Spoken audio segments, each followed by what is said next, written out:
Biết yêu em là sai, anh nguyện sai cả một đời. Dù thời gian trôi qua, anh vẫn yêu chỉ mình em. Đã biết em đổi thay, sao lòng anh vẫn mãi yêu em. Yêu thương một người mà chưa từng yêu anh. Hãy quên em người ơi, khi lòng em đã chẳng yêu anh. Cú níu kéo cũng chỉ làm anh thêm đau lòng. Từng ngày qua thật tâm, em đã cố gắng rất nhiều, nhưng tình yêu của em chẳng thể nào ban phát đâu. Tôi giờ đây là cuộc sống xa hoa, anh không có tiền thì làm ơn né bỏ. Tôi cảm thấy phiền thì anh đang gò bó, đừng mang rắc rối phút tình cảm nó vòng phó. Bản thân anh đã chưa xong thì anh lo được cho ai? Cố gắng ở đâu mày mong chẳng tiền hoặc thương hại quên đi baby. Không có tiền không có quyền thì làm ơn tạm biệt không. Vậy thì anh cứ sống cuộc sống em chọn lựa, chẳng cần quan tâm anh đang vui hay đang buồn. Rồi thời gian dần trôi anh sẽ cố gắng quên người, chỉ cầu mong người anh yêu luôn được hạnh phúc. Và khi người thay đổi em mong quay trở lại, phải làm sao khi bên anh đã có một người, người cùng anh vượt qua bao khó khăn trong đời. Thôi thì xem như ta có duyên nhưng không nợ.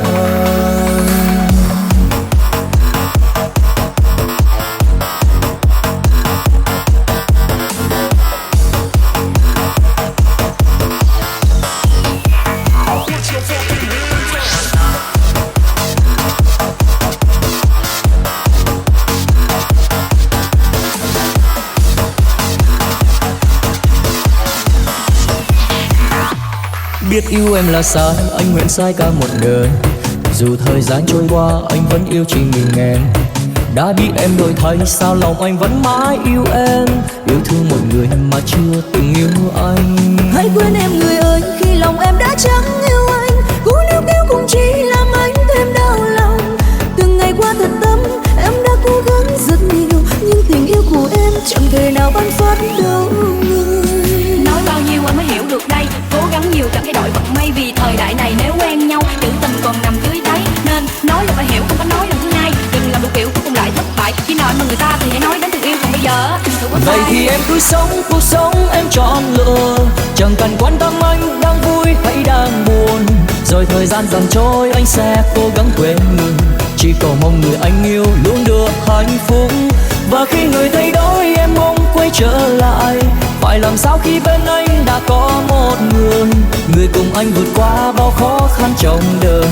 Thôi thì xem như ta có duyên nhưng không nợ. Giọt lời măng đắng giờ đã bước đi thật xa, cố gắng níu kéo giờ đã trở nên xa lạ. Những câu nói đầu môi buông ra không suy nghĩ, em đã không cần anh giờ đã mất đi người tri kỷ. Em đừng bỏ anh bằng những lời nói đầu môi, đam mê vật chất giờ chỉ còn trong tối. Xin lỗi giờ cũng chẳng nhận được gì, em xin lỗi.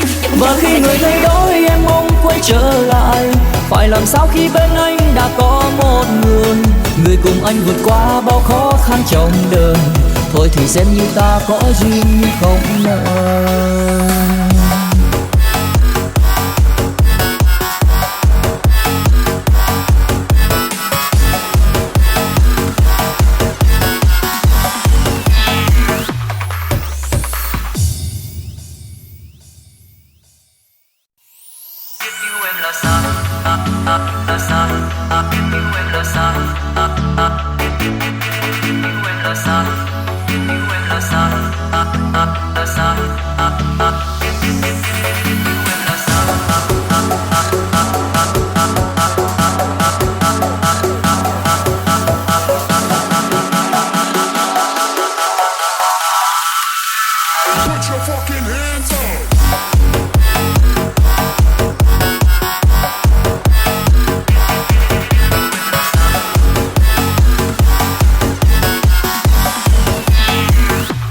Biết yêu em là sai, anh nguyện sai cả một đời. Dù thời gian trôi qua, anh vẫn yêu chỉ mình em. Đã biết em đổi thay, sao lòng anh vẫn mãi yêu em. Yêu thương một người mà chưa từng yêu anh. Hãy quên em người ơi, khi lòng em đã chẳng yêu anh. Cú níu kéo cũng chỉ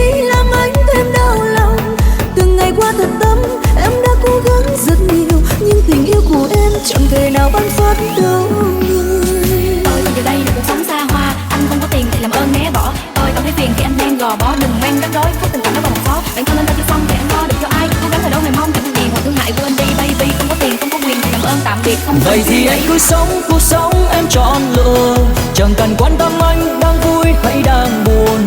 Rồi thời gian dần trôi anh sẽ cố gắng quên người, chỉ cầu mong người anh yêu luôn được hạnh phúc.